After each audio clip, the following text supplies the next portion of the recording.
Hi, I'm Old Norse Specialist Jackson Crawford.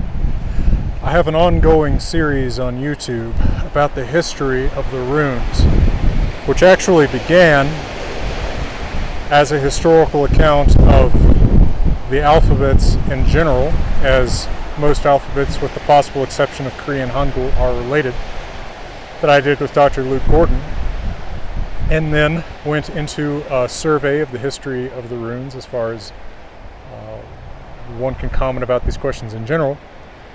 And now I am slowly going through the individual runes themselves, focusing on the Elder Futhark, the original attested form of the runes. And today, what I'll be talking about is the fifth rune of the Elder Futhark, the one that looks like an R and means the R sound, which we think was probably called raiðō in the Proto-Germanic language, the Elder Futhark.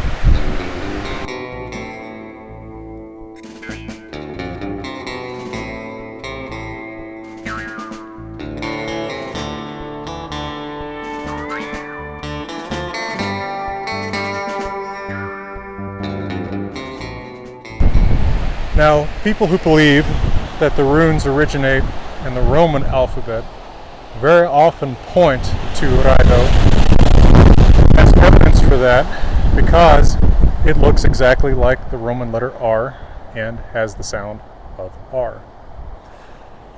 And of course, if you are comparing the Roman and Greek alphabets on a superficial level, this might seem pretty persuasive, because of course the Greek alphabet, as most of us learn it in a Greek class, or more realistically fraternity rho, writes the R sound with a letter that looks like our Roman letter P, the letter rho.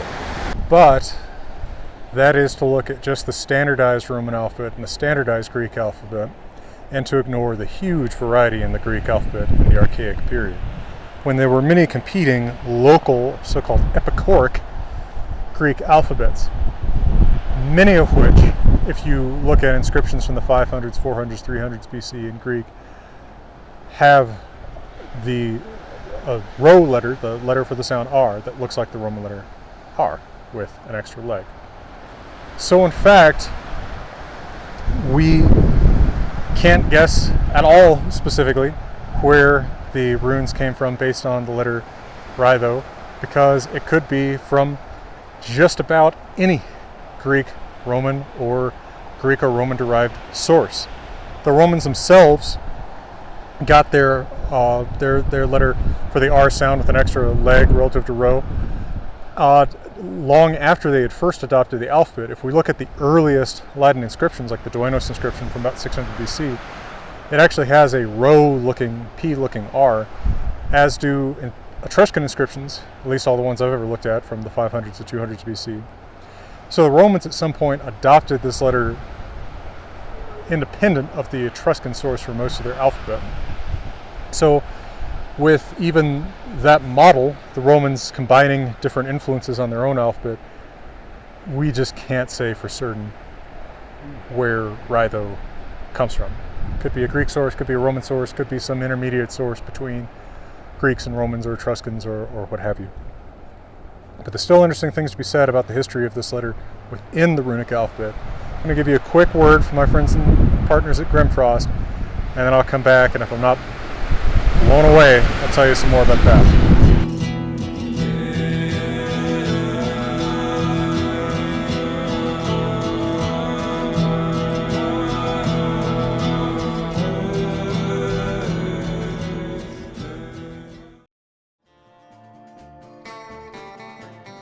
So we can also get too systematized of a picture of runes from the websites and books that purport to teach runes, usually for magical purposes, and basically give you one set of letters, which are always the Elder Futhark, with one set of shapes. In fact, there's a lot of variety in the shapes of runes, and early inscriptions especially, and raido is no exception. Richard L. Morris, in his book Runic and Mediterranean Epigraphy, shows that the raido rune typically has a stave, that's what you call that tall vertical line that's in most runes, that is connected to the other line only at the very top and not in the middle like our Roman letter R usually is. But you can get a lot of a lot of variety in these early inscriptions. So we see a fairly typical R-looking raido on like the Orstad stone, Storrup neck ring, cloval spearhead. But then we look at inscriptions like the Fyn Bracteate 1, Akan clasp, Ilrup Oldal Shilgrip 1, Nemasat Bracteate, where you could almost take it for urus, right? It almost has more of a thin Greek letter pi look to it. But, as Morris points out, you can always distinguish it from urus, even on inscriptions where they look pretty similar, because the bottom of the second line on urus will always be further from the top of the stave, whereas on raido it'll be closer to the top of the stave. Now, at some point in the centuries between the Proto-Germanic language, let's say the first few centuries AD, and the language we can really call Old Norse by about 800 AD, we actually find in Old Norse R sounds that come from two different sources in Proto-Germanic. Now, original R's in Proto-Germanic remained R in Old Norse, but Z's in Proto-Germanic also became R's. So, what's interesting is that in early inscriptions in Old Norse and the younger Futhark runic alphabet, there's a distinction made between R's from different sources. And we do think that already in this early period that those old Germanic Z's had become R's, because if you look at borrowings into Old English, Old and Middle English, words that would once have had Z's in Proto-Germanic have R's as they're borrowed into Old English, just as they do in standardized Old Norse from about the 1200s.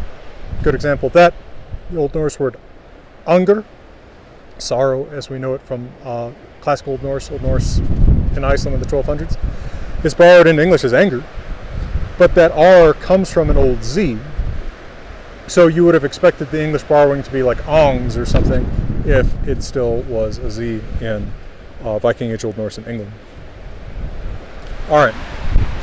What's interesting though is that writers of the younger Futhark try really hard to keep these old Z's distinct from the, if you will, true R's, writing the true R's with the younger Futhark letter reid, continuation of raido, and writing the old Z's with the continuation of the elder Futhark rune for Z. Probably many centuries after these sounded the same. And that only breaks down by about 1000 when they switched to using as the rune for the letter Y instead of for R. But that's why you'll see in younger Futhark inscriptions, Old Norse inscriptions, R written two different ways, and why so many scholars transcribe the rune as a capital R and the raið rune as a small r, and that's usually how you'll see the younger Futhark rune alphabet printed, is with those transcriptions. There's more I could say, probably more, but I've worked into text on the screen.